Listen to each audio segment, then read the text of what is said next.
ndichikutambirai zvekare pano padzira re263 pano pachange ndichikuzivisai manews updates ezvinhu zviri kuitika munyika yedu yezimbabwe. Kana uchiri munyowani pathis youtube channel kusubscribe mahara utena on the notification bell so that pandinora ndichidzoka neamwe manews updates uchange uchingozvionera panapa uchange uchiona manews updates ezvinhu zviri kuitika munyika yedu yezimbabwe. Saka ndikuti subscribe and turn on the notification bell. Vadikani ndine video randinaro sikuziva kwamunozvita manews updates panapa tinoona kuti kamabatanidza tinenge tichiitira kuti tiwane manews updates akatiwandei pasame video. First update ivideo raofesi murume iye ari kunzi akapisirwa mumba akafira ipapo. Vadikani ndatinyore mucomment section kuti rest in peace, zvinhu zvinorwadza, zvinhu zvatinge tinatarisira sevana vezimbabwe, senyika yezimbabwe. Vanhu vapindwa neiko akatsvira mumba kuSouth Africa ndokwatarisivha news idzidzi. Ndokumbira share this video kune hama neshamwari. Nyika yashata iyi, vanhu vapanduka, vanhu havasisina matyira, vari kuurayana kunge huku. Budiro zviri kuita zviri kunze murume uyu akatanga apondwa akabva avharwa mumba umomo asi akasiyiwa asina kuurayiwa. Imba iyi yakapiswa nemoto zvekuti munhu angasisina power akatsvira ipapo, nekuti zviri kunzi aita kunge munhu akarara kutsva kwaakaita. Mumba umu akawanikwa akapeta maoko but imba yabvira matsito chete. Panapa teta panapa paiswa tepe mapurisa apa ndo maigara mundara, ndo maigara makadai muchiona line ndere mapurisa saka pandau yangu yandaya nemapurisa ndo panapa patapinda pana ndakaona mundara wanga wakarara. Ndochinhu chandishamisa kuti avanga wakarara akatarisa kumusoro wakatopeta maoko sokutoreva kuti munhu anga akatongosura ari rake.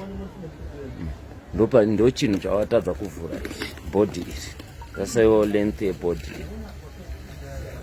Saka zviri kuti inini vo manyaya mabudira kuita kuno kuita kunge pane munhu apondera mudhara ndobva waisa mumba akatadza kubuda. Ndoipapa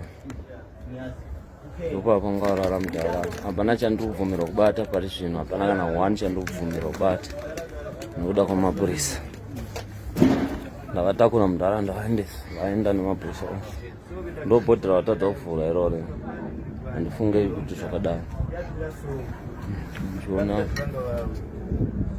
saka mapurisa vachiri kuita investigation yavo yomamirira akata nyaya kuno.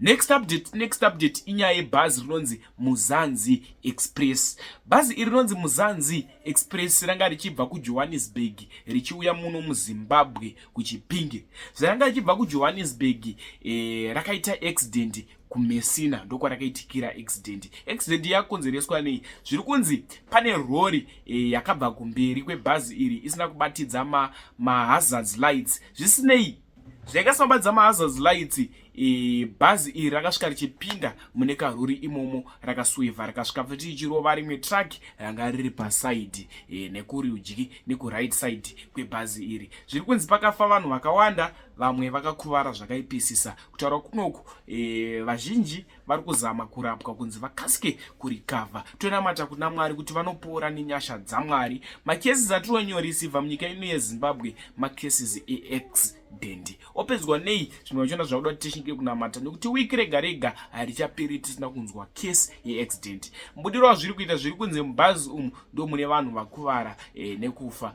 Kune karori kadika kakane rimwe futi rakazorohwa ranga riri kunze kwerodhi, havana kukuvara zvakanyinyisisa. Ini saatera ndafunga kuti zaitosangana zvekare munguva inotevera. Manje so much love.